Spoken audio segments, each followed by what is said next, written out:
សួស្តីបងប្អូនដែលគាត់បាត់ទូស៊ីបងប្អូនអាចឆែកតាមរយៈនេះបានបងប្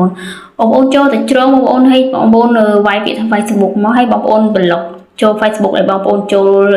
ចង់មើលបងប្អូននេះ Facebook ខ្ញុំមួយហ្នឹងវាបាត់ទូស៊ីអស់ណាចូលមើលក្នុង Facebook ឃើញតចូលយើងចូលមើលក្នុងជ្រុងឃើញបងប្អូនតែវាអត់ដាក់កម្មវិធីជាមួយគ្នាបងប្អូនវាគឺវាដាក់ផ្សេងគ្នាបងប្អូនអាចចូលតាមចឹងបានបងប្អូនណានេះបងប្អូនប្លុក Facebook មកនេះបងប្អូនវិញប្លុកចូល page ឲ្យបងប្អូនមើលបងប្អូនទាំងអស់គ្នា page ខ្ញុំមួយហ្នឹងបាត់ដែរបងប្អូន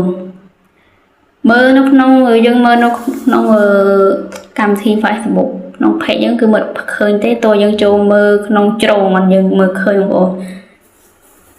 នេះបងប្អូនឃើញនៅមួយបងប្អូនអាចចុចនេះមកខាងនេះបងប្អូននេះចូលមកកន្លែងការរកលុយមកបងប្អូនចុចលេខហ្នឹងមកនេះបងប្អូននៅក្នុង page ឬក៏ Facebook យើងដែលបាត់2CM គឺវាមកឃើញតែផ្កាយអញ្ចឹងឯងបងប្អូនឃើញតែអញ្ចឹងខ្ញុំឃើញអញ្ចឹងដែរតែបងប្អូនមើលខាងក្រោមបងប្អូននេះចុចខាងក្រោមឡើងការរកលុយតាមមតិហ្នឹងមកគឺយើងមើលឃើញអាហ្នឹងវានៅក្នុងជ្រុងបងបានយើងឆែកមើលឃើញបានណា